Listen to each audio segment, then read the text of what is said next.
We're going to go ahead and get started now. Thank you all for coming tonight. My name is Don Morrill. I'm the Executive Director here of the New York Technology Council, and I'd like to welcome you to the first meeting in what is going to be an ongoing series on mobile computing.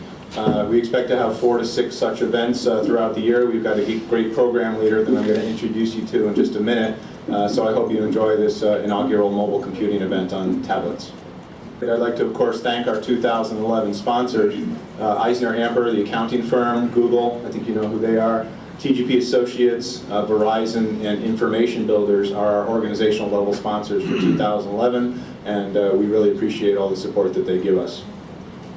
We have a special sponsor tonight, New York Internet. They're a great hosting provider here in the city. They were gracious enough to help us produce this event. And so now what I'd like to do is introduce you to the person who I was very glad that took this position. Dave Gifford is running our mobile event track series, and I can think of no better person to lead this series. Dave has been a consummate technology connoisseur, a business person for the past far too long years. I've known Dave for quite a while. In fact, it was him and some other friends that introduced me to my wife. Thanks for that, Dave. I'd like to also give Dave the title of serial entrepreneur, but unfortunately he was so successful in his first venture that in his exit, he didn't have to try again. And he was probably one of the only entrepreneurs I know that got it right the first time and was able to enjoy his time thereafter. He's since gotten into the mobile space, doing work for Fresh Direct, launching their iPhone application, doing some work for Sprint on their 4G rollout. So he's eminently qualified to lead this program track. And let me turn the evening over to Dave now.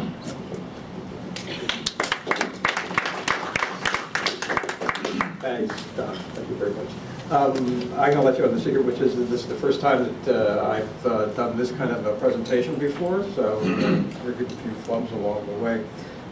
Just to give you a little bit of background on me, I started out as a software developer back, it was the 80s, I guess, so a long time ago.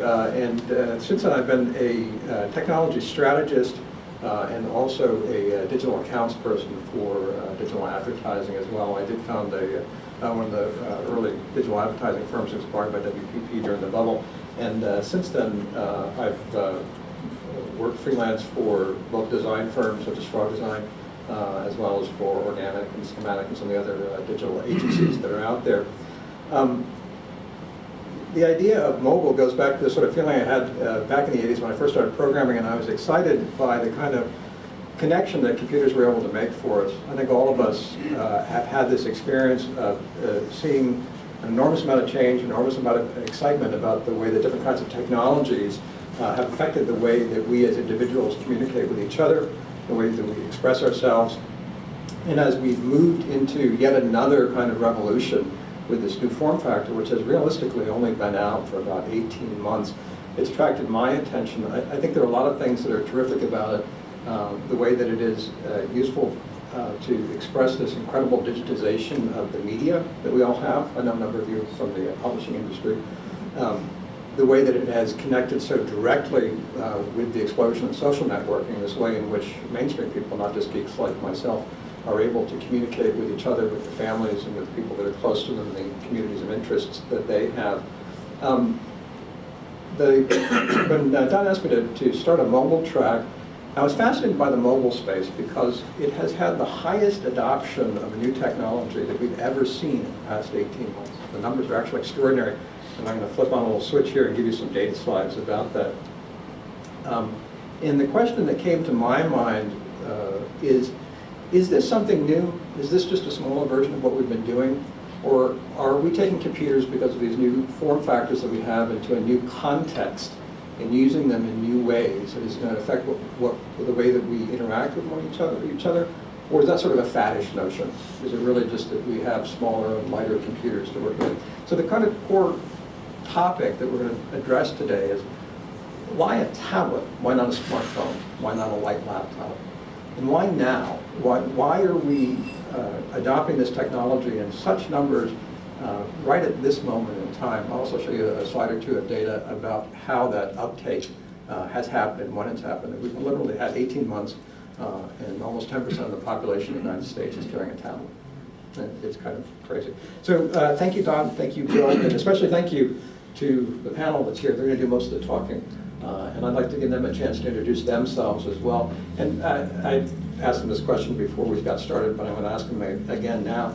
If you can give yourself a little bit of background for yourself so people know where you're coming from. But I'm also interested how you got involved in the tablet space, and maybe what one of those first experiences was for you, and why it's kind of an exciting topic to you, why you think it's an important thing for your businesses to be focused on.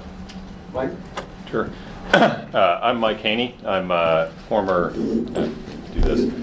former graphic designer, former editor, which is really how I came to the tablet space. I was executive editor at Popular Science, and we, at my company, started a project to bring the magazine onto the tablet. I was working on that from sort of the editor's point of view, and we ended up launching a new platform, which I'll talk about more later, for other magazines to come onto the tablet, and I just sort of followed that project along. So I'm now U.S. Director of Mag Plus, which is the name of our tablet platform, in charge of the product and that kind of thing. And I'd say for me, the sort of transformative moment about tablets, again, because I came at it from a publishing perspective, working in print magazines for 10 years, was the day that the iPad launched and we got it, and we launched our PopSci app that we had been working on for weeks and months in many ways before that, and the way that the content seemed to come to life, and the way that you could interact with it directly with your fingers and touch the things you wanted to know more about, felt like a really different moment suddenly from an editor's perspective about how I tell stories.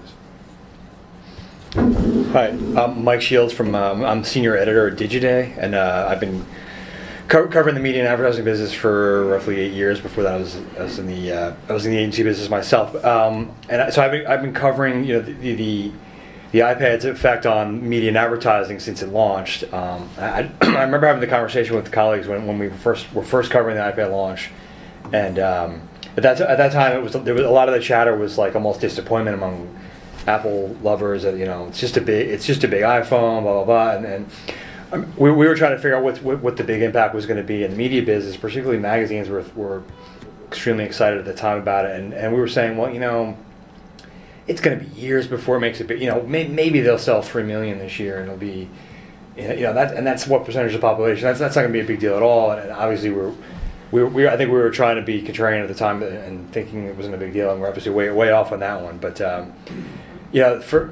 from my perspective, it's I was actually late getting one, which is kind of embarrassing. But it's really been it's been following how this is how this is transforming the media and advertising business, and there's that it's affected almost every aspect of that world. So that's my perspective, at least. My name is James Cole. I'm the CEO of ExpandTheRoom. We're a design and development agency for web and mobile products. And the way I got into tablet computing is really traditionally having done web design and development and having a lot of media customers. They really pushed us into this world by the nature of where the ad dollars were. So all of a sudden this tablet device came out and they said, hey, it kind of looks like a magazine. Can we get some ads on there? And we said, yeah, and that's kind of what really pushed us into starting to develop for the tablet devices. Hi, my name is Chris Bray. I'm the Director of Technology at AKQA. We're a digital services agency. We operate in that intersection between sort of marketing and technology. I guess I first got into building applications for tablets back around the first iPad release, about a month after we launched, when I was with Schematic working with David actually, launched the Betty Crocker iPad cookbook. Since then, I've developed some applications for Disney, for Gap, and most recently DK Publishing with the Human Body app. Thanks, guys. I thought we'd start with a little bit of progression I have here. I thought one of the first things we talked about is the adoption numbers.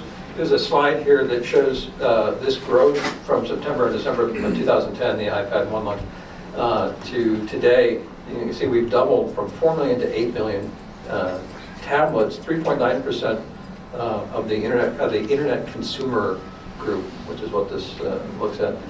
You can see 100% increase, just phenomenal numbers.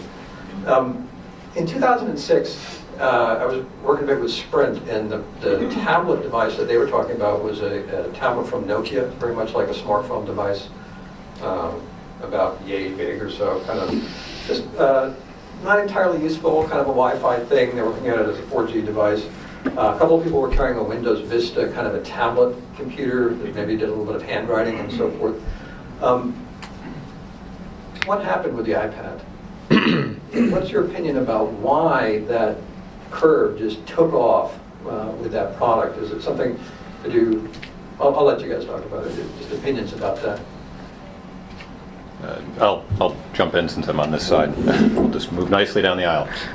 I think it's a couple of things. I think, as with anything Apple, I think it's the form factor, I think the design, taking that into account. But I really think it's the operating system. It's understanding that people didn't want to try to mess with Windows or even a traditional Mac operating system. And I think the app economy and the App Store, I think that's been Apple's great Trojan horse in this kind of space. Because it took away all the barriers of use for this, and they figured out that the intuitive part of it was really about the OS and about the app economy. I would say that we were probably more ready. The iPod kind of got you ready for the iPhone, and when the iPhone, I think, if the iPad had come before the iPhone, I don't know if it would have been as successful. But people were ready for the touchscreen experience, the App Store, and it kind of set the stage for that entirely new consumer experience. I think that timing had a big thing to do with it. Yeah, I would agree with them that the biggest thing for me was that there was so much content for this new device. So with a lot of new devices that come out, there's some things that have been made to sort of work on it. But when the iPad came out, because of the iPhone, there was a lot of content that was ready to go right out of the gate, and that content very quickly got optimized for the iPad specifically. So I think that had a lot to do with it, and the fact that you already knew how to use the tablet because of the iPhone. So I really think the iPhone was a real push on it. Yeah, absolutely. The iPhone primed the pump, so to speak, and this may be part of the Apple mythos, but as the story goes, the iPad was actually in development before the iPhone, and that they withheld the release of the iPad and reconfigured their strategy, launched the iPhone first, and that there was consumer adoption there, and that paved the way for the success of the iPad. Yeah, I remember that there were sort of ideas like the Dynabook, which were just kind of conceptual ideas by computer scientists going all the way back. Message pad. There were attempts at various things. I think even the success of the original Palm devices was really kind of a slate or a tablet kind of an idea. The Newton. The Newton. Any Newton owners in the room? I'm just curious. I actually wouldn't mind asking that question, which is, aside from iPads, which I assume most of you either have hands-on at work or have, who carries another kind of device, a playbook or anything like that? Amazon or Kindle, certainly. Android users? Android tablets. Okay, exactly. So in the approach to taking on the iPad, this has kind of been one of these kind of pundit questions that's been out there, is consumers don't want tablets, they want iPads. There's something about that strikes me as untrue, but if you look at market numbers in terms of adoption rates, there's only been a couple of things that have started to cause excitement out there. Strangely enough, one of those was the WebOS tablet, which is sadly no more. And then the other one has been the introduction of the Kindle Fire as a possible item, I think in excess of 90,000 first day pre-orders, something like that. Is there something in the features of those devices that are compelling in the way that the Apple tablet is? So the Kindle Fire is really interesting, right? I mean, the pre-orders are going nuts. It's all of a sudden, it's almost like the media wants a viable competitor to the iPad, and they've dubbed the Kindle Fire that, right? It remains to be seen whether it actually will do that. But I think one of the things that the Fire does have going for it is not necessarily it has the content behind it, and through Amazon, whereas Apple certainly has the ecosystem for the content with the App Store, but the Fire also has the content provided, which sort of leads me to believe that really when you're looking at tablets, you are looking exclusively at a content consumption device, and the ones that are successful are the ones that treat it as a content consumption device. Whereas you might have a desktop, which you might think of as sort of a productivity tool. You have a mobile device, your phone or something, which is a communication and utility tool, and you've got a tablet now that fills a gap to be a content consumption device. And if you look at like usage statistics, which I think you have up there, you can see that most people are using their iPads at night. They're using it as a dual screen device, when they're watching TV. They're using it essentially as a content consumption device. So when Amazon comes out with a device that is exclusively geared towards purchasing media content from the Amazon store, I think it perked people's ears up, and I think it could be successful because of that, because it's got all the content backed up behind it, much like the App Store did.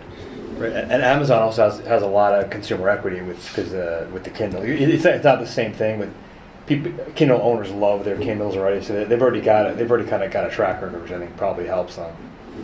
Yeah, the only thing I would add to that, I think that they really got right was the price point. Right. I think at $200, it just they created a whole nother market. So now there's them for $200, or there's your iPad for $500. I'd like to see Apple drop the iPad to $250 or $300 over Christmas and really make a run with it. If they don't, I think Kindle's going to sell 1 billion Fires over the holidays.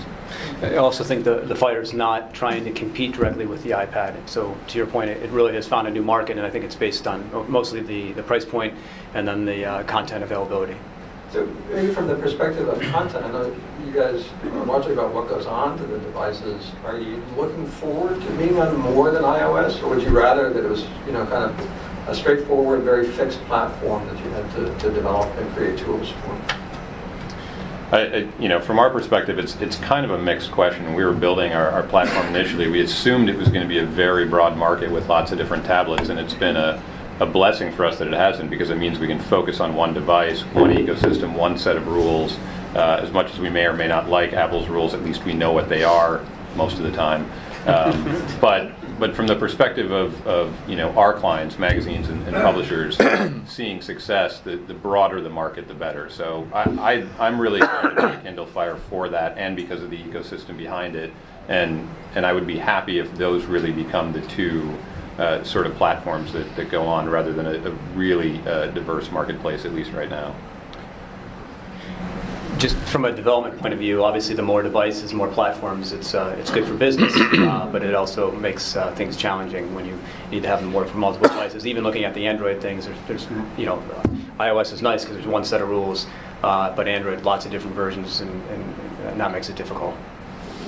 Yeah, as a developer, the fragmentation is maddening, to say the least. But for the most part, developers are not in charge.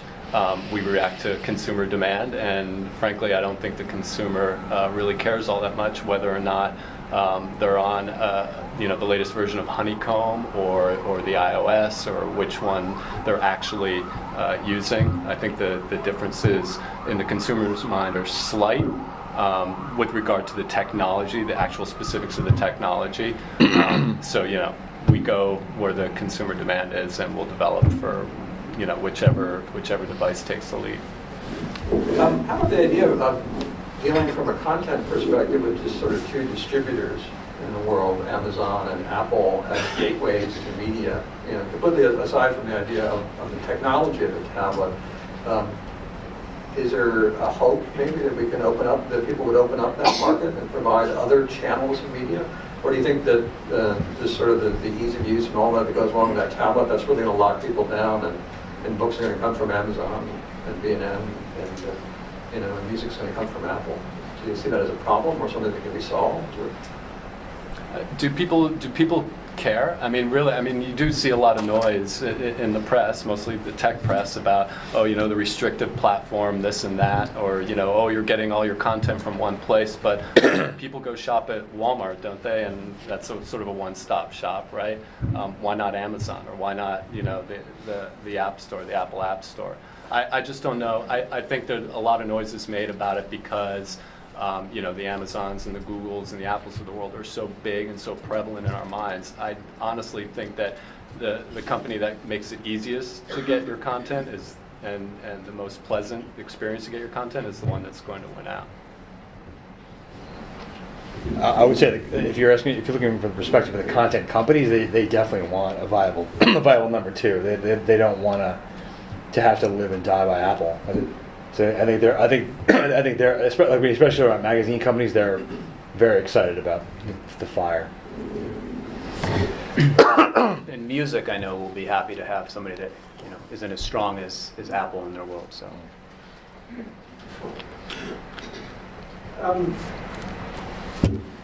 What does this mean a bit for the idea of what Google offers on the tablet? I think that there's sort of an interesting difference from the way that they're promoting Android, right? They're not drawing revenue necessarily from the operating system itself. It hasn't been until they start getting Motorola products out into the channel that they're going to make a hardware difference. Their model seems fundamentally different, providing a content ecosystem. They're providing kind of a networked services ecosystem. Google Docs, Gmail, things like that are reasons why people come to them as someone who's providing something. And obviously what they get from that is the display of ads. Do you think that's going to long-term work for them? It doesn't seem to have driven adoption of Android-based tablets so far.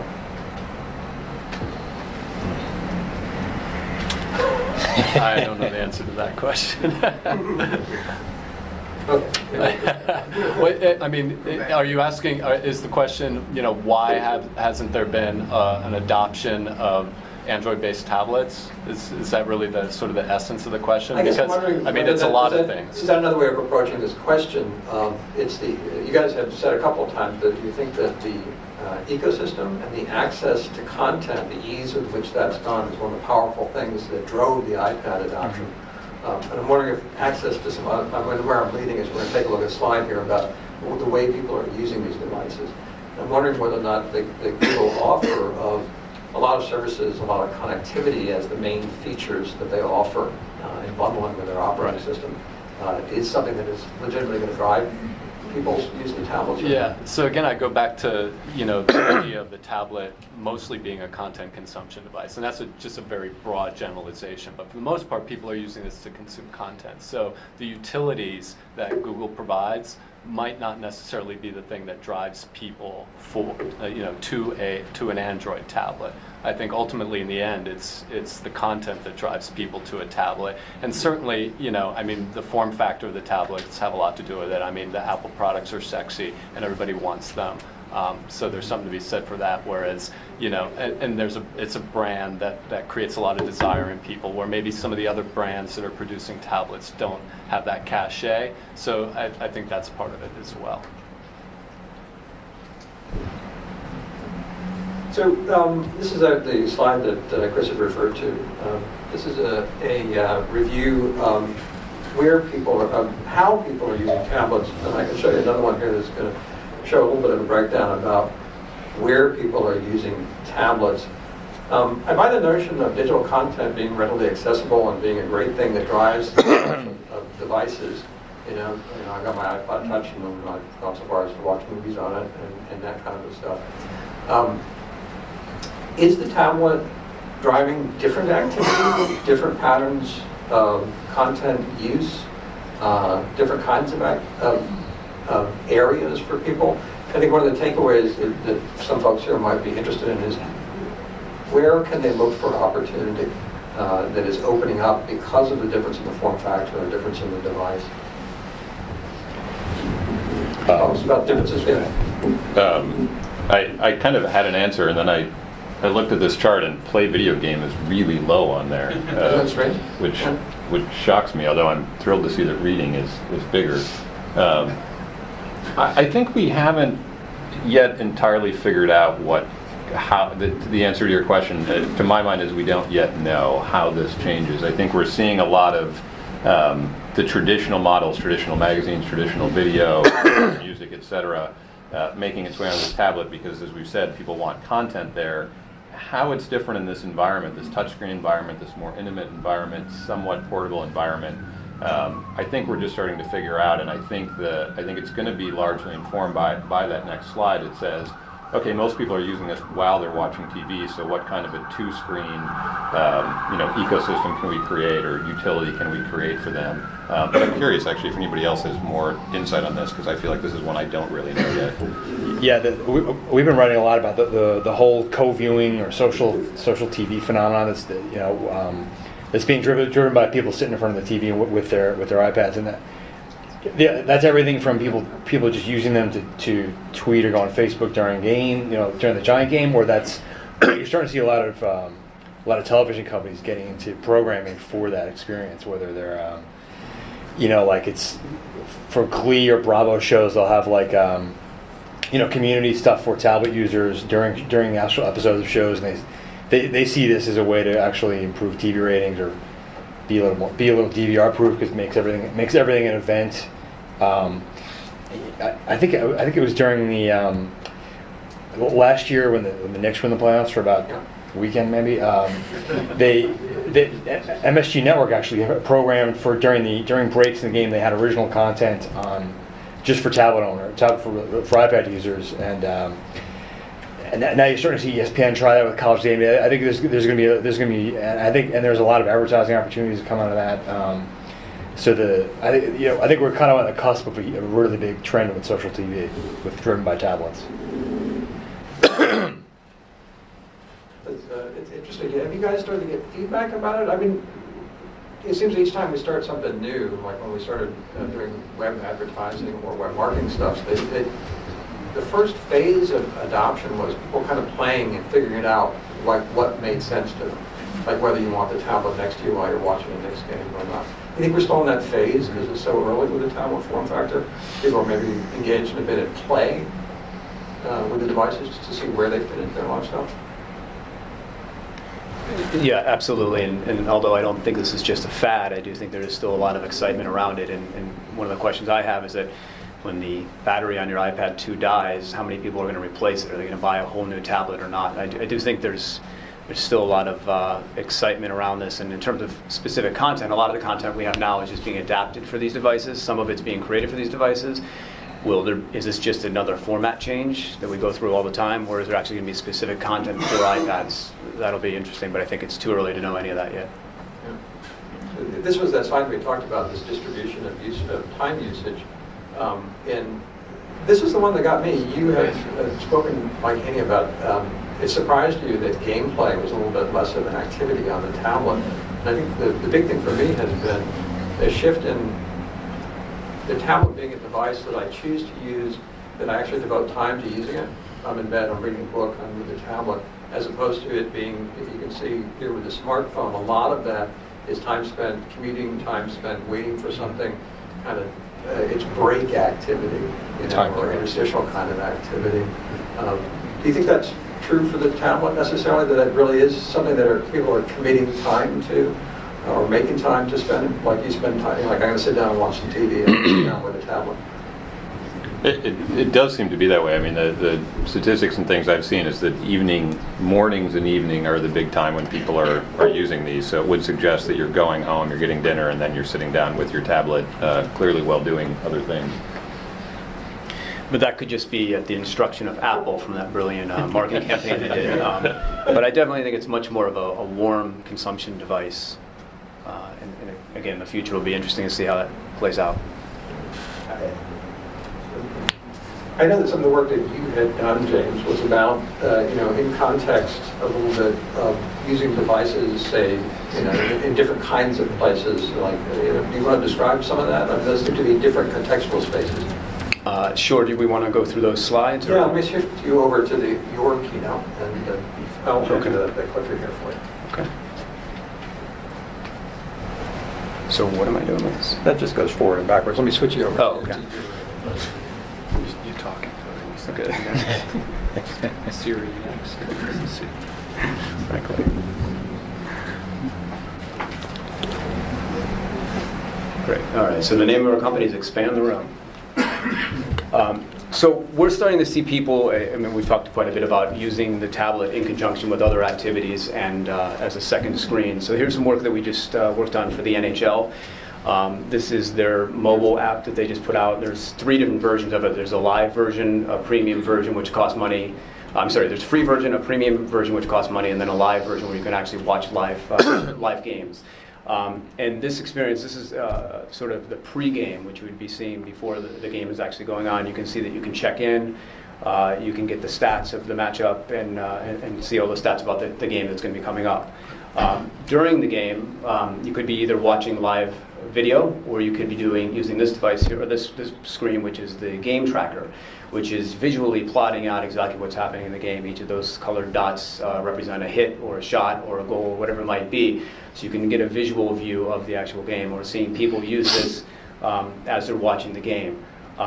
There's a lot of studying they're doing right now in terms of how will people use this device in arena at the actual game. A lot of the problems there are based, there's no connectivity in a lot of these. So they're looking a lot at what is the experience in arena, what is the experience at home on the couch with your buddies, and what's the experience if you can't get with anything and you just have this device here.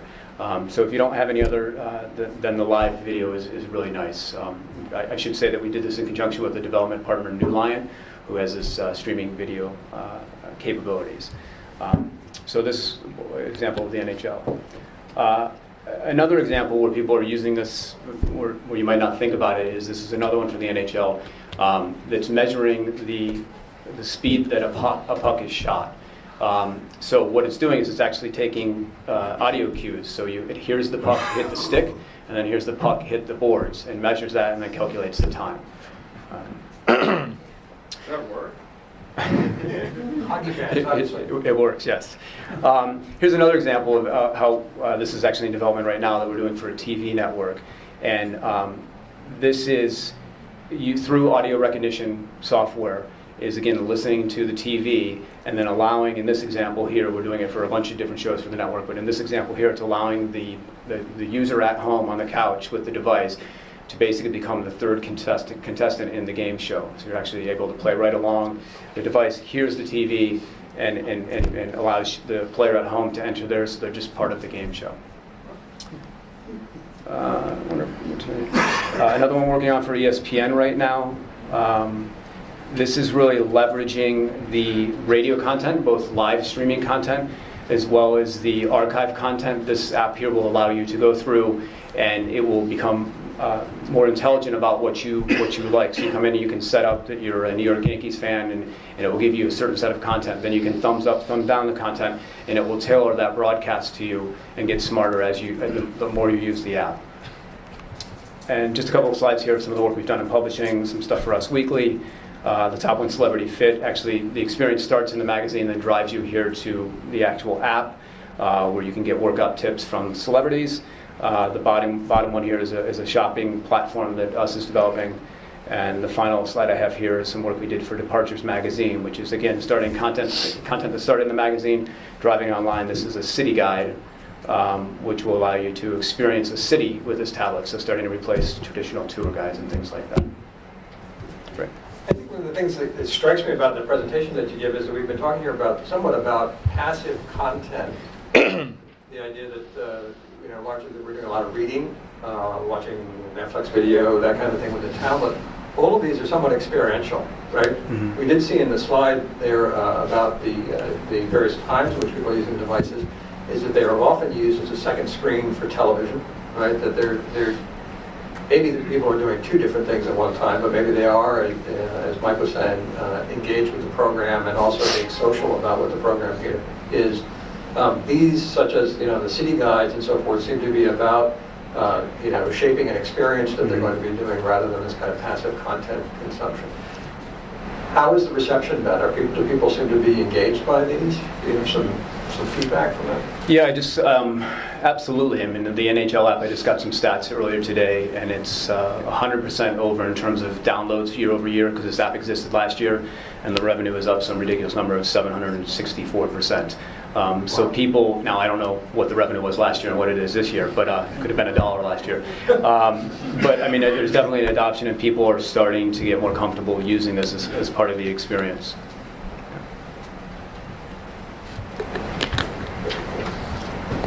So speaking about this idea of content, and this is a problem that, as an account person in trying to design projects around mobile, that I've run into more and more is when you have a proliferation of content sources, when you have a proliferation of devices, markets seem to become more and more fractured, and it seems like development of these very nice applications are actually smaller projects than what we've done in the past, say for like large web projects and things like that. They seem to consume fewer resources and in some ways go towards more and narrower audiences. That's what the market is doing, but is it causing a problem for us in terms of either evaluating the cost of the content that we make available, say for instance in digital publishing, reducing the cost of what we can charge? Is that something that's causing any kind of issue, or how are we adapting to that kind of situation where we're making apps that require, that if you're a services company that's creating apps, you're making less profit for the work that's done for them.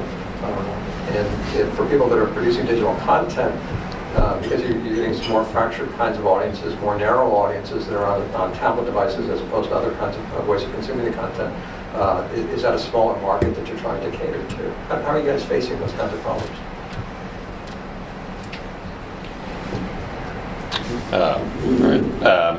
I think for the publishing market, so far I don't know the publishing market, the digital magazines in particular, have really started to address this, and I think that's primarily because they have a bundle of content they're creating already that's coming out of the print that is a proven, that has proven marketness, that has a proven audience to it. And so I think the first step for that industry was to take that content to various degrees, optimize it for the tablet, and see how that resonates.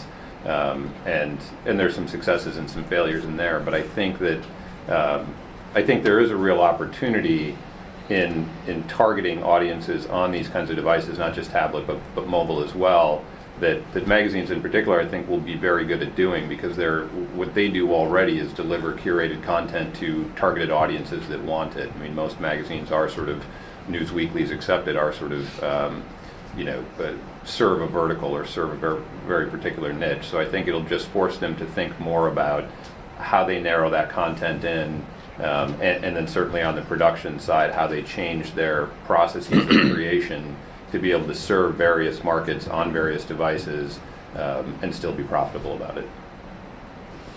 Yeah, I think a lot of publishers, particularly in magazine and newspaper world, view they view the iPad as almost like a do-over. Their businesses did not translate very well to the internet. And the numbers are probably not. They're not. Maybe the numbers are smaller right now. They definitely are. But I think a lot of them are happy that they're getting people to pay for their products again. It hasn't worked for every magazine yet. But I think they're looking at a lot of times as like a way to retrain people that our product is worth something, and also our ads are worth a lot more than just banners that you can buy in exchange. The ad market for full page tablet ads in magazine applications or newspaper applications is they're getting pretty good prices, even though it's not a ton of money yet. But so that's I think that's a general point of view in publishing. I actually think it's a good thing, and it's also a challenge to develop for these and not to overload them with content. With such a small screen resolution, we got really good at the web cluttering everything up, and just having, of course, let's throw that on there. It's the web; it just keeps going. So I think that's really a challenge here. What content do you present, and then how do you present it? The best apps, I think, do one specific thing really well, and so in that way, it's a lot different than the web. All I can add to that is that the experience of the PopSci app alone is worth the price of the magazine. It's actually, if you haven't seen it, it's really stunning. Awesome. I'll let them know. Yeah. When we had a chance to talk on the phone, we were talking a little bit about how you watched some of these publishers learn about how to work inside this market, to take a couple chances in the way that they're doing things. Do you want to maybe give your presentation? Is that a good time for you? Sure. Hey, we switch over. Well, you're setting that up. Mike, I had a question for you. Are a lot of the publishers that are using your platform, are they using it as a value add to the print subscription, or are they selling straight up, or both? It's really both right now, and I think that's I'm sure Mike can speak to this as well, but I think that's a real debate that's going on in the industry right now, and we're seeing different publishing houses try different things. The model that seems to be emerging, which I'm not thrilled about, is to just give it away as a value add to the print. I understand the business reasons for doing that, because print is still 95% of the business for most of these people, but long term the value is, I think, in figuring out what you can make in this space that that people will pay for, that they do have value. So there is some experimentation on both sides, I would say. Yeah, your stuff here I thought was really fascinating, because it came at it from a couple different points of view. One of it being the publisher's point of view, but also about what developers and tools are going to work well for people, and what opportunities there are for folks to be using those tools, or providing tools like that as a model for finding business inside of this. So take it away. All right. Yeah, so just briefly on who we are. Mag Plus was actually started by a magazine publishing company called Bonnier, which is a Swedish-owned company, bought a couple of companies here in the U.S. about 5 years ago, and has about 50 titles here in the U.S. So we started this project because we were interested in essentially what do we do about it as a publisher and as a media company. We knew the tablets were coming, and we thought that these probably represented a real change in what we'd seen before, and I think a do-over is a good way to describe it, or just a new opportunity for us in some way. So it started as an internal R&D project, and we spent about 4 to 6 months before the iPad came out really researching, do magazines belong in this space? If so, how? What do people like about them? Do people like them at all? Would a PDF replica be sufficient? Is that all we should do? And what we sort of distilled down to was that people did really like magazines, and what they liked about them wasn't that they were on paper, but there was an experiential quality to them. There was an immersiveness to it. People say things like, the magazine is time for me, it's where I lose myself, it's what I look forward to. And so we really built the tablet platform as a way to not replicate the magazine. That's easy, you can make a PDF and spit it out there, but as a way to replicate the magazine experience in this new canvas, in this new space. And I think we're still learning about how to do that, but that was really the goal early on. And we did launch with PopSci on the iPad the day it came out. Then at the beginning of this year, we liked what we had built so much, we decided to spin it off into a separate company, and are now licensing it to lots of other publishers, which is what you see up here. So yeah, that's just a gratuitous look at all of our icons slide. And this is, I'll run through this very quickly, but this is basically what our system is. It's an InDesign plugin. So it's basically a way for content producers to get onto the tablet, to get into the space without calling the app developers, without having to do any coding. It works in the tool set they already know. And the logic behind that is, you could build much more functional and interesting apps if you did call the app developers and work on a custom project. But what we're really interested in is, let's take the designers and the editors, the people who know how to tell stories, who know how to deliver curated products to these audiences, and let them not worry about that. Let them focus exclusively on what they know how to do and really play in this space. And that's really what our system is designed to do, from everything from the pricing model to how the production works is we're all about experimentation. We think nobody's really figured out how to do this yet, but the only way we're going to figure out is if lots of people try it, and lots of people who aren't just traditional publishers. And this is just the other point that I want to make in this about this, is that when we talk about the expectations that were set with publishing early on and whether or not they've been successful or not, there's been a lot of chatter about magazines have failed on the tablets. The numbers are nowhere near what they are in print, and they're certainly not. Magazines will never work in this space, etc. And what I always sort of come back to is, I think this is a really good sort of object lesson. This is a quote which I won't read, but you can read there about the internet. And this is it's about the internet from Cliff Stoll, who I'm sure a lot of you know is no Luddite, from 1995. And my point there really is on this slide.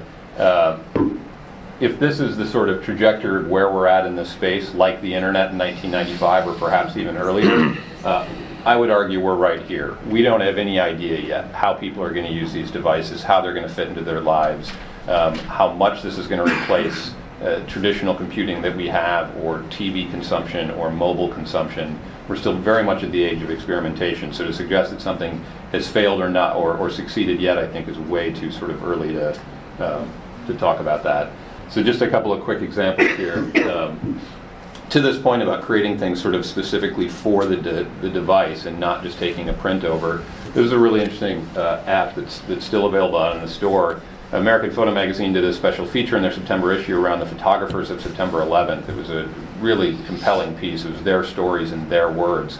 And in the print magazine, of course, we had to cut the 40,000 words that we had from them down to 6,000 and the 80 images we had down to 12 images. So we built instead, or in addition to, a standalone app using our system in which we could put more of that content out there and really give people, if you get a chance to check it out, it's a really nice example of how the tablet can be more useful. There's a really nice way to just read the story and read the flow, and then you can turn off the words and just look at the pictures. But in addition, there's some audio and things listening to the photographers, but it becomes a much more immersive experience, and the power of these people's stories, I think, is more powerful in this environment than it ever was in print. And it was what we would consider very successful at 80,000 downloads in a week. I think it's probably closer to 100,000 now. It was a free one, but that's some of the biggest numbers we've seen with any magazine download. The other couple of examples I just want to hold up here is Popular Science and Popular Photo, which I think are really interesting case studies in the magazine space. There's been a lot of talk about magazines not being successful on this tablet yet because their numbers aren't anywhere near their print subscriptions. But PopSci, which is 1.3 million rate base in print, has got about 30,000 subscribers now on the iPad, and they're very happy with that. What's interesting about that is because the cost of creation, the platform side of it, is so cheap, both of these magazines are profitable, like quite profitable on their iPad only, even when we take into account the cost of the designer that works on it and builds it. Just on a consumer revenue alone, not even taking into account advertising, they're making money on a month-to-month basis, which allows them to then try other things like the American Photo app, which came out of the same group. This is not just a money pit right now. If you're smart about how you're approaching this, there definitely are ways to make money. Both profitable. And then the other point that's really been, I think, transformative for publishers and is going to prove to be even more so is Newsstand, which just launched, which is really Apple's, I think, endorsement of the fact that people do want content on these devices. They want to read content. They want periodicals. And the way that they built the Newsstand, I think, is really interesting as well, that they didn't pick a singular format, which they could have done. There are a few of them out there, ours and some others. They didn't create, their own content creation tools to say, here's the Apple format for magazines, which we really like because we think it's early experimentation days. There should be lots of people trying this, and we'll get to a standard once we figure out how magazines and reading experiences ought to work on here. But right now, let's support lots of different models, and even if it's a little bit frustrating for a consumer that Wired works slightly different than PopSci, we need that kind of play right now to figure out what works. So the Newsstand, being just sort of an aggregator of these titles, has been really successful for all of our titles that launched on it. Everybody's seen downloads, something like more downloads in the first 4 days of Newsstand and more subscriptions than in the whole previous month that has come around. Really, I think because it solves that marketing challenge that you're not just lost among 300,000 other apps out there, but there's a space to go look when you want to read something. Yeah, I guess that's all my stuff. Some of that stuff was really surprising to me. I had no idea. For instance, the PopSci magazines were substantially profitable in that model. How long has it been that you've been spun off as a sort of a separate company from that original project? We really started exploring the spin-off around the fall of last year, signed our first couple of beta clients outside of Bonnier last fall, but we became an official company January 1 of this year. Yeah.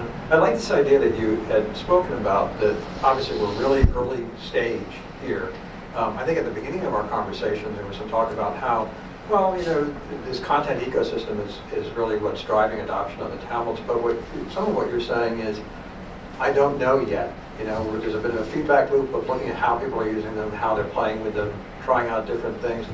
How difficult has it been to establish the capabilities that you needed to hire the right people to get your business doing what's successful for it? Has it been surprising and odd? Or? Yeah, it's been an interesting path for it. I mean, what we are now, which is essentially a software company, I guess, grew out of a publishing company and out of a publisher background. What I think has been informative for us is that our company is still, we have a great development team that's located over in Stockholm, and there really it was about, as with any development team, just finding the really brilliant developers who can execute. But our company is still made up about half of people like me, editors, graphic designers, publishers, people who come from that world. And it's really the marriage of the two, I think, as well as constantly interfacing. The funnest part about us being a company now and being able to get outside of our own magazines and go talk to not just magazines, but really where we're seeing a ton of growth and a lot of opportunity for us is catalogs IKEA published on us now, all kinds of graphic design firms wanting to do sales materials, annual reports, brochures, really anything that you can design on this platform. And every time I meet somebody new or go to a conference and start talking to them and see somebody go, oh, you know what I would use this for? That's been probably the most interesting part of this development, is that constant learning about where this might go. Because, we worked together, and I came from a program background, so I have some empathy for you as a CTO. And, what are your tales of shifting the folks that develop work and do the creative work? What's the balance been like? What's changed or surprised you? I think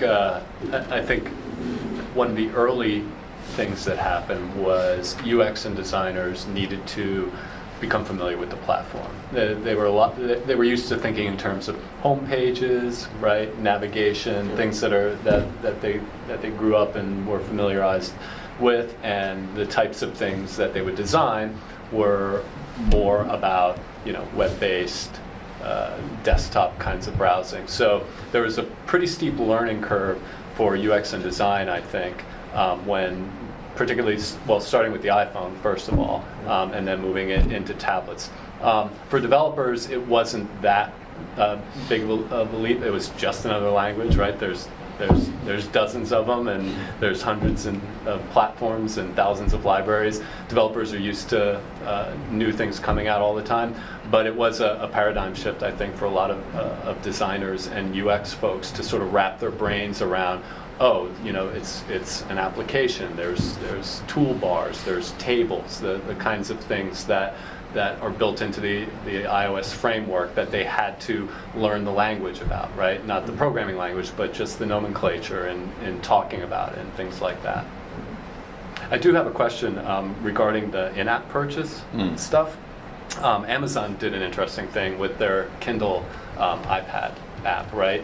There used to be a link to the store which would take you out and into Safari to the Kindle store, and you would download then to your iPad. And Apple put the kibosh on it, right? Because Apple wanted in-app purchases. As a result, the Kindle Cloud Reader was born, which is essentially the Kindle, just with HTML, right? Has there been sort of a resistance to that sort of Apple pricing model in the publishing world with regard to taking that cut for in-app purchases for issues and? Yeah, there was a lot of noise early on. I think I feel like, and I'm curious your perspective on this, Mike, but I feel like it's died down a little bit recently as publishers are starting to get the hang of it a little bit more, starting to see a little bit better numbers.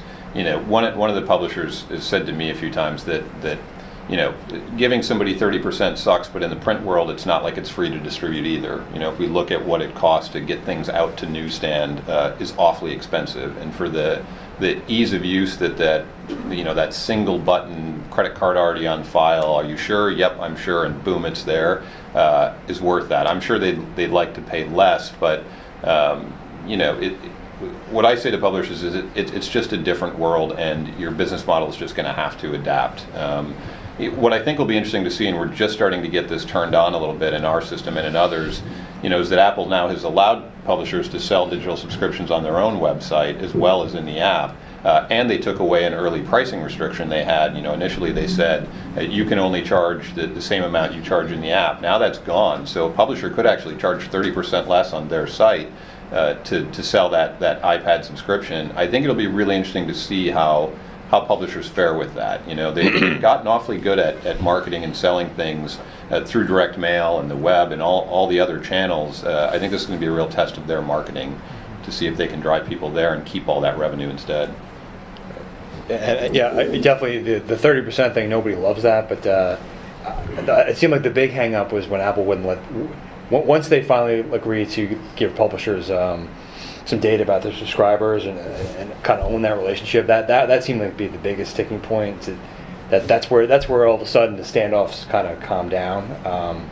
But this is all reason why they're I think everybody wants Amazon to get in the game too in a big way. But I think I don't think anybody's got it completely figured out. But I think the publishers, you would probably see more of this than I have. The publishers were very, very frustrated by the fact that you can only sell single copies for a while. Mm-hmm. So once subscriptions become more commonplace, I think that you're going to see numbers accelerating. But Yeah, subscriptions have been huge. PopSci and PopPhoto were two of the first ones to launch when subscriptions became available, and saw a great uptick because it's just, we've conditioned in the publishing industry people to buying magazines that way. You get a subscription on Amazon for $6, because we subsidize with advertising. So, and for the first 8 months when it was saying, $5 per issue, and no, there's no subscription discount, consumers were pissed. that gets old fast. Yeah, and I don't blame them. I was too. There's also the idea that prior to that, you actually had to go to the app, and was there a new issue? Like Right. in the subscription base for the print, it appears in your mailbox, right? That's kind of what you want. The similar experience you want, it automatically delivered to you when a new issue comes out, and there it is. Yeah, that's the brilliant thing about Newsstand. It'll be interesting now that Newsstand's launched to see what the renewal rates are on subscriptions. I'm hoping that convenience that's now built in will help people not turn off that auto renew function that Apple's put in there. Do you think anybody knows about Newsstand yet, though? Is that a big challenge? It's a good question. I don't really know. I haven't seen any numbers, if anybody else has, about how many people have upgraded. Like I said, I know all the magazines we work with that launched in Newsstand. 1/3? 1/3 of what came with the device. That's actually great news, because like I said, we've seen a huge uptick in subscriptions over the weekend, but that means that there's 2/3 of iPads left to discover it and hopefully go in and subscribe. Gotta wait till the kinks are ironed out. I think it highlights something that's kind of interesting. I think of the device just by form factor and kind of this personalized relationship we have with our cell phones and our smartphones. Excuse me. That one of the things that you look at is individual relationship with the device. It's a very personal thing, basically. Do you see really that subscriptions are becoming something that people are really content with and happy with on that device? I think of it as like my device. It's like my books, my content. So I feel that way. Do you see that in the numbers that you see with subscription? Yeah, I mean, it's a little hard to judge because it is such a new world. So when we talk about, is 30,000 subscriptions a success or not? Well, it's hard to know because we just don't have a lot to base it off of. But, we did see, compared to what we were selling in sort of single copies before, a pretty good uptick in that.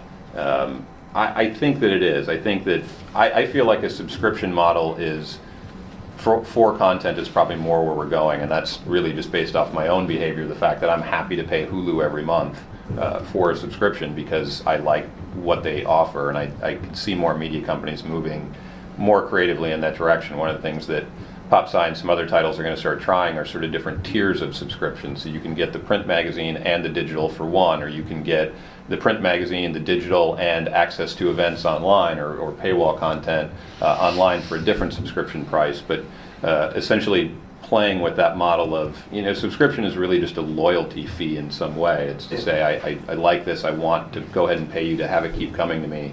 And I think publishers need to get better at letting people tell them how much they love them with money. I think it does depend on the category.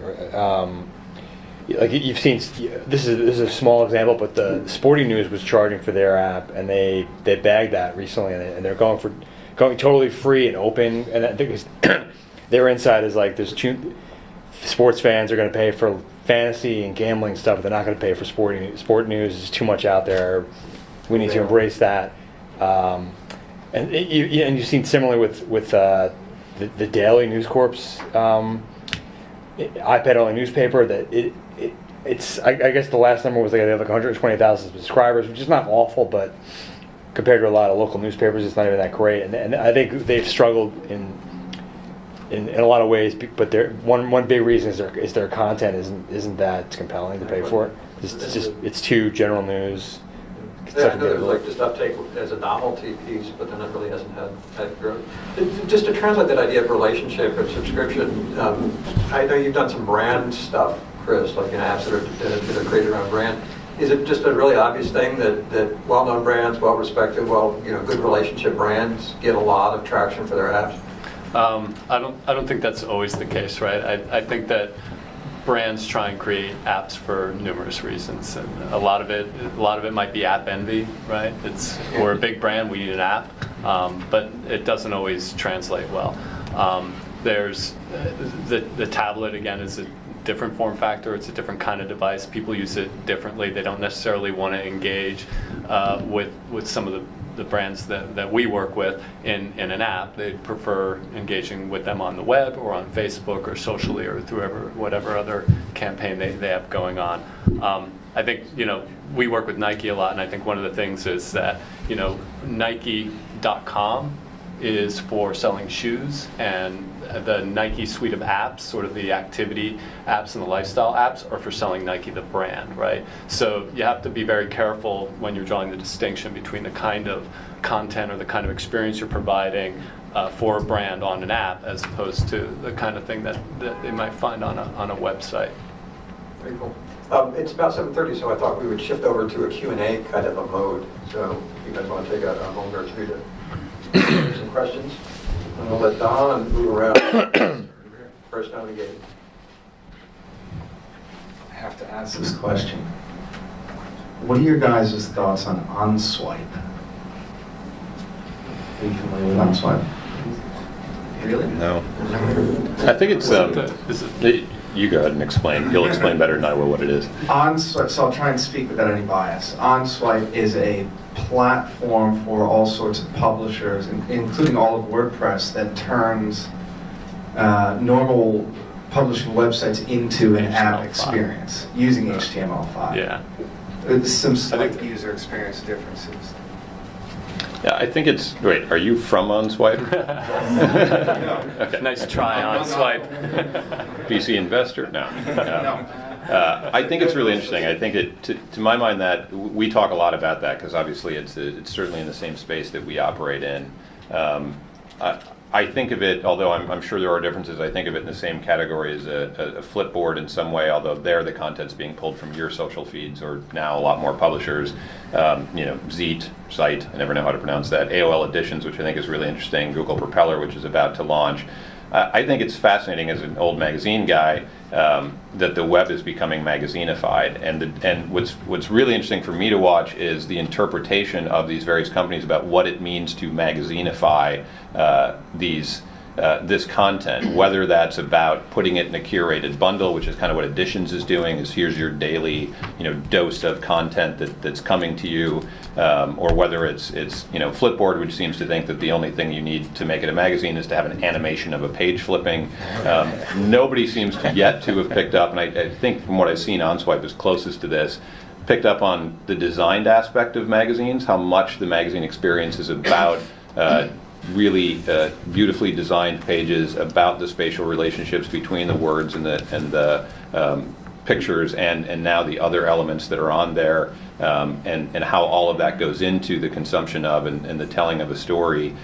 They all seem to be coming from very much a web model that says you can just template this and CMS drive it, which I think there's a place for that, but that's not quite what a magazine is.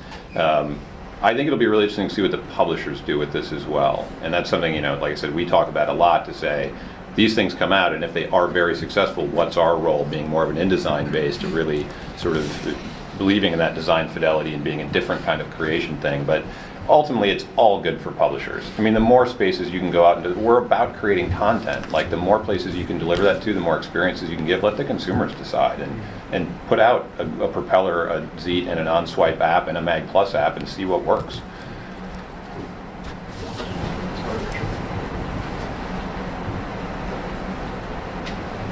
Yeah, there was a slide up earlier about how people use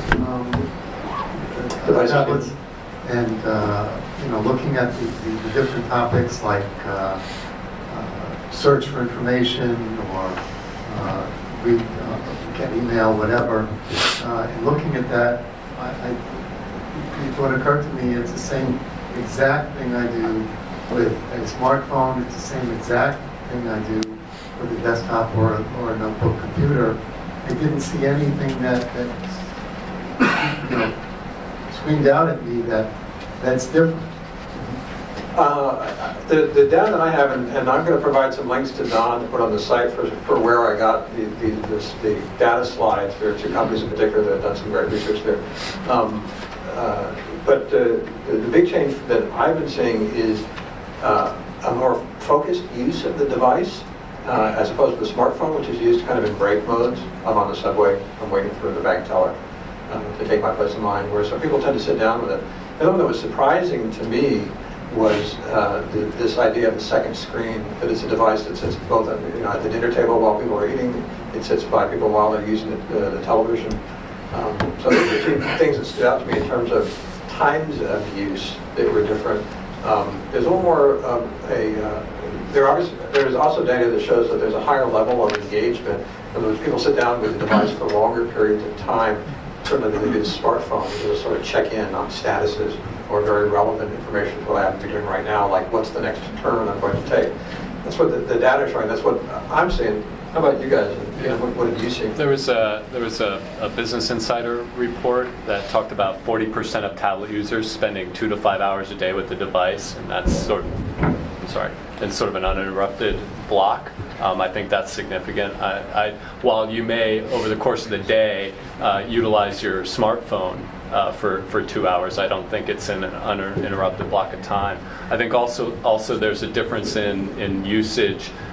There was a Forrester report that said that it was something like 85% of the usage on smartphones is with apps, whereas as opposed to 15% on the web. But on tablets, it was 60% spent with apps and 40% on the web. So obviously it's a better form factor for utilizing the web, whereas again the apps are on a smartphone. I think it's more utility based, and therefore it's more conducive to using apps with a very specific purpose. Just have a quick question. Probably Mike would probably appreciate this more from DIGIDAY and all these companies looking at how do you target market the individual, so you know that I'm giving you the right content at the right time in the right place. It just appears to me that the holy grail is going to be for a marketer, because I own a marketing agency, is about knowing that person at every stage of their usage. So if I go look for a car and I'm on the web, and that trader sees me, when I go and check on the tablet, they don't know it's me anymore. So identifying that person at all stages of this usage, whoever figures that technology out is a game changer, because that's big money, identifying the differences of the individual. And I want to get your opinion on that, because that's what we do, try to create those relevant, targeted messaging to people, to companies to help them get more business. Yeah, that's a really good question. I'm not the perfect expert for that one, but I know that in general, mobile targeting is less sophisticated than targeting, ad targeting on the web. No cookies. Yeah, I mean, and Apple doesn't seem to like that. They don't, or they seem to like it that way. They don't seem to like cookies. I've read some stuff about digital fingerprinting and workarounds around that. I'm not a major expert on that, but I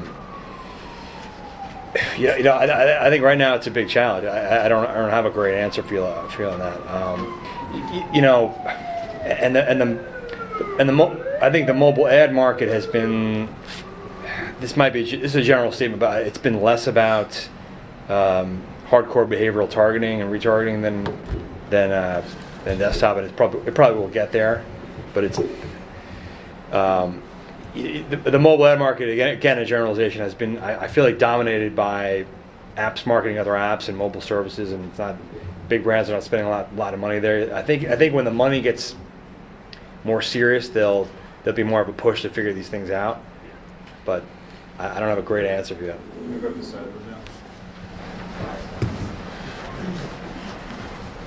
Thanks. A lot of discussion about magazines. Mentioned newspapers, but if you look at the newsstand, the only two newspapers that actually kind of rank at all in the top 100 are New York Times and San Francisco Chronicle. And so we've already dismissed the daily. So where do you think newspapers actually go to kind of find their place alongside magazines in execution? Where are they falling down right now? Yeah, we've talked a lot about magazines. Bonnier actually had a parallel project sort of going when we were doing Mag Plus called News Plus for they do a lot of newspaper publishing in Sweden, and we're sort of tackling that same question. And what they ended up building and sort of approach was kind of very similar to what we do. It was a sort of designed, curated bundle of content that came once a day. I don't know that that's been as sort of wildly successful as they hoped, because my feeling on it when we look at newspapers and whether or not it's something that works for us is I think it's just such a different environment. It's more about that constant feed. I mean, I feel like the reason that Times is successful out there is because, like NPR or USA Today, there's a nice interface. It's a constantly updating thing. It just feels like it needs to be more real time than my expectation from a magazine. I think magazines often feel like they need to be more real time there, but it's not really what people expect from magazines. They want a bundle of content they can kind of sit down and hang in. I don't know what. It's a terrible answer, because the answer to all this rambling is I don't know what the hell newspapers do in this space other than try to build a nice app like the Times with a good constantly updating interface. I don't know how they monetize it. I have no idea. I'm not actually sure I know the difference between a magazine and a newspaper anymore, right? I mean, like the New York Times is into broadcasting, and they're also blogging, and they're doing hyperlocal stuff, and they're doing global pieces.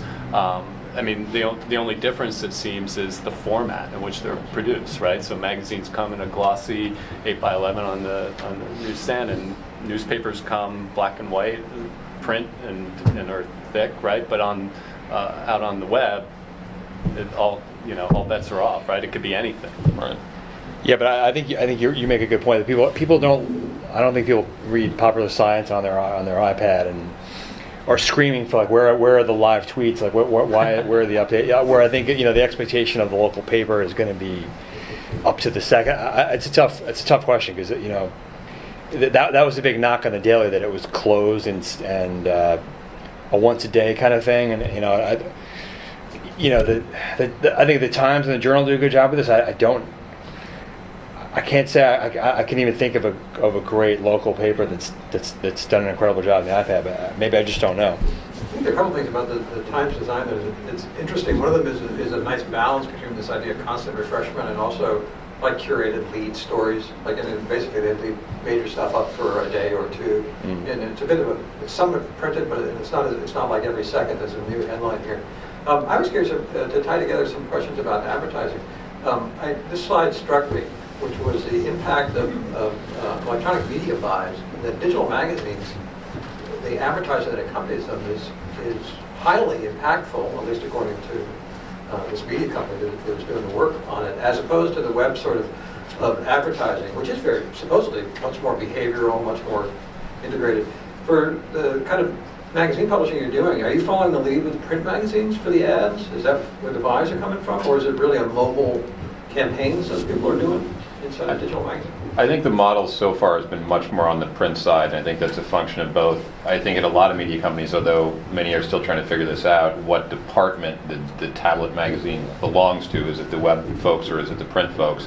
But I think that, in the same way that what the tablet offers the edit team is a large canvas where you can create these designed pages, that's the potential value, I think, for advertisers as well, is that you can get back to these beautiful display ads that they've paid for and that have worked for a long time in print magazines, because one of our original tenets of this platform was that advertising is as much a part of the content of the magazine as edit, and particularly when you get into, we have a client, Trans World Snowboarding, where you can't tell ad from edit, and their readers want it that way. The Burton ad is as important to them as the article about the snowboarder.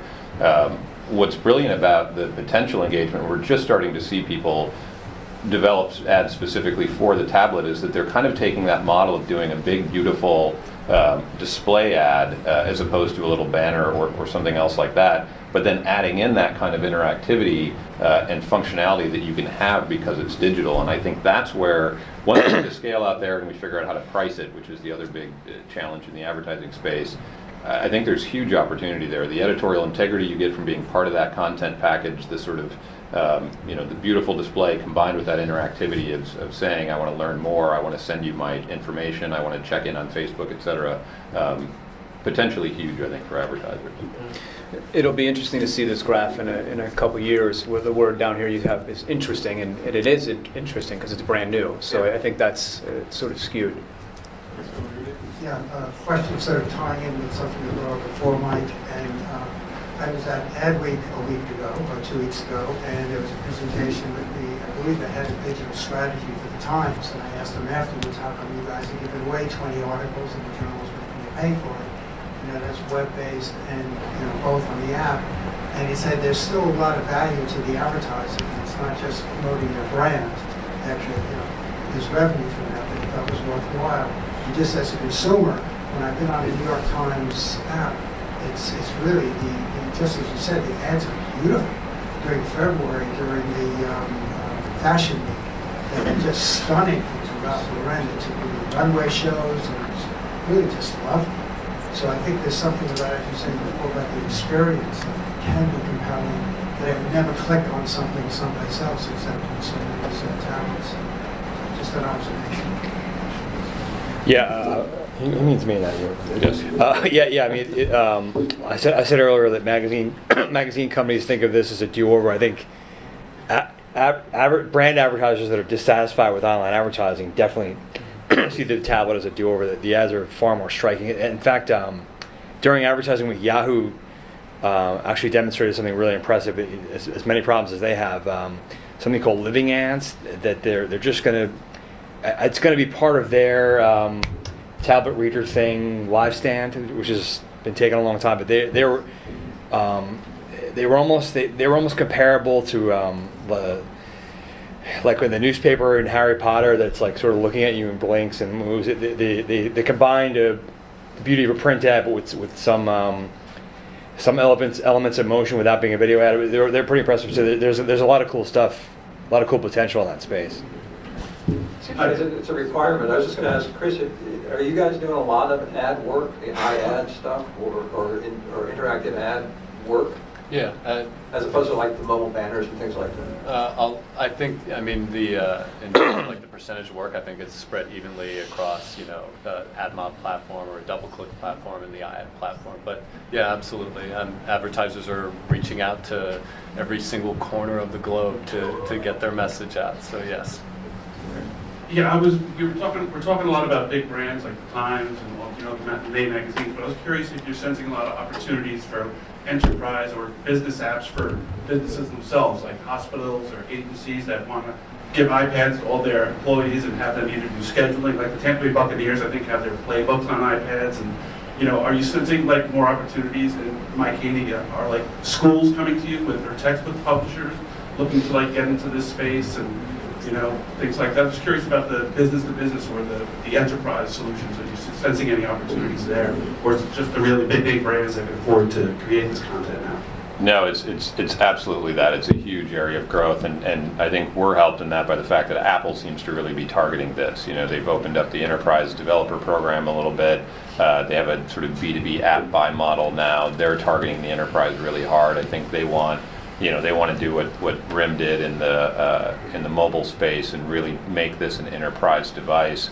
So that's been a place, especially I would say in the last 3 months, where we're seeing a ton of interest is either directly from companies or from design agencies that serve those companies for just that kind of thing, to say, let's produce all our sales materials on these and put them out in the hands of the sales guys.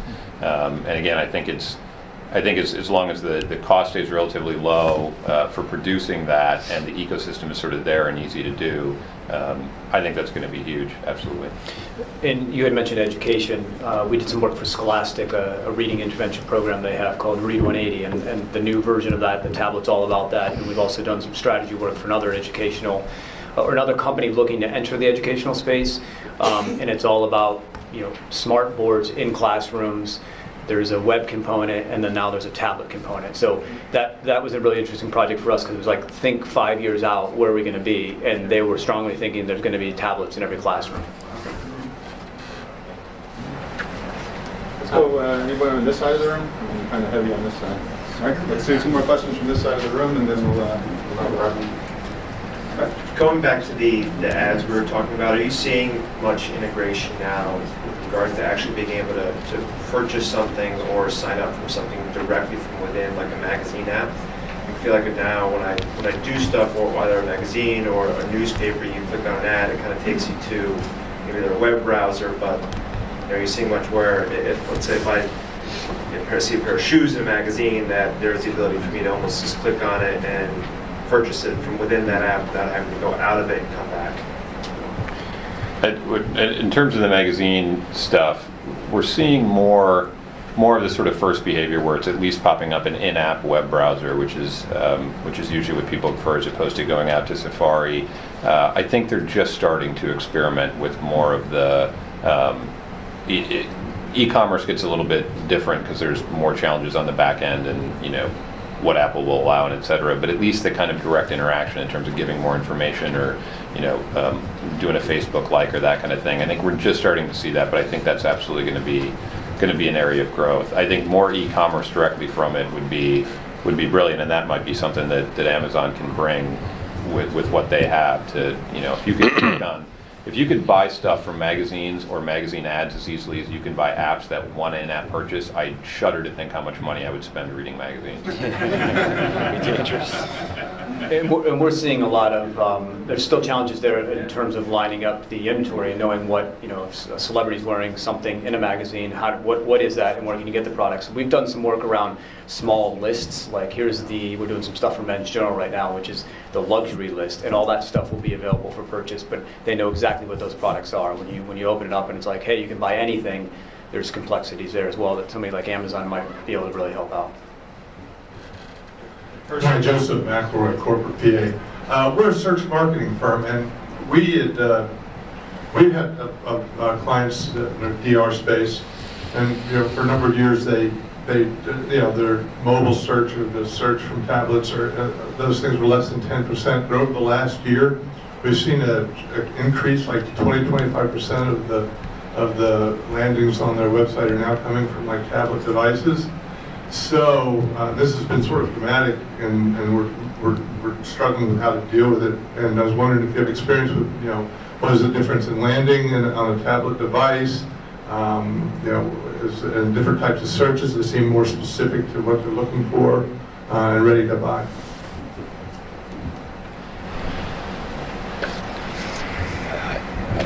So I'm not sure I quite understood the question. Is it that are we seeing different presentation of traditional web content based on someone landing on a tablet versus on a desktop or on a mobile device? Yeah, if that's, is there a then different absolutely. landing experience? Yeah. I think it's more of a behavioral question. Of an advertising, campaign. There's different kinds of landing experiences. Is there things in the tablet that could be done to make the possibility of conversion more effective? Well, I know that Apple's iAd product kind of keeps you within the experience, right? So they don't take you out of the browser like maybe some of the other ad products do. So they try and keep it contained in the application. So that's trackable, and they see a lot of traction. And obviously they're tracking usage and users as well, and getting a lot of data. And it is catered specifically to geolocation. Your registration of your Apple device and all those kinds of things that scare people, but nevertheless it's part of the business, right? With regard to unique experiences, based on whether or not you clicked on an ad for Zappos in app as opposed to on a web, I think that what we've done a lot of at AKQA is create unique experiences that are catered to where the user was coming from, right? So we will offer a different presentation to somebody who clicks through from a mobile app or from a tablet as opposed to on the desktop, right? Because it's different form factor, it's an entirely different usage. So you're clicking through to an app on a smartphone, there may be a feature. If you're clicking on a Chase ad, there may be a feature to find the nearest ATM. Whereas if you're clicking from a desktop browser, it's going to be a different feature you're going to get from the same kind of ad. And I guess the thing I wanted to just talk about, I noticed in the statistics there, you had a high percentage of people using TV or the tablet versus the phone and anything else. I think that in the direct response space, we have television ads running. It seems like the response is more to go on, do that search now on tablets, right? Which I think is a unique thing that's sort of new in terms of the direct response space. I'm just seeing if that experience is something that you have a relevant comment or suggestions on avenues to take that. I mean, the tablet is a completely different experience than web. So, I mean, if people are going to be landing there, you better design an experience that's going to be for the tablet. And I think that one thing that's really interesting is that if you look at the release of Lion, some of the things they're bringing bringing a lot of that touchscreen stuff into the actual computer. So it'll be interesting to see where that world goes. And you look forward to the tablet. Where is it going? Well, you look forward to a couple of years. Will everybody have 3 devices: a phone, a tablet, and a PC, or will the PC and the tablet start to come back together? And when you look at what Lion brings, I think. I'm not sure there'll be 3 devices always in the future. And Windows 8. And if you're asking I'm not familiar with that company. Microsoft friends. If you're also asking if do the major search engines like Google and Bing sort of change their search results as a result of whatever they detect the user agent as, that's a good question. I don't know if they do or not. I tend to think that probably in the advertising bar they probably do, but in the actual search results I tend to think that they don't. That would get a lot of people very angry very quickly, I would imagine. We're unfortunately not to cut you short. I don't have a great feedback mechanism for everybody. I'll give you my Twitter, which is GIFFNYC, GIFNYC, and I will put up, at least in that feed, if not on the New York Tech Council, some links to the data, the material that I've been able to show for you guys. There's some really terrific stuff that's out there. I just want to sincerely thank our panel. I think you guys are also Thank you guys. I'm going to turn it over to Don to close it out. Thank you all. Thanks, Dave. Round of applause for Dave as well. Done a great job.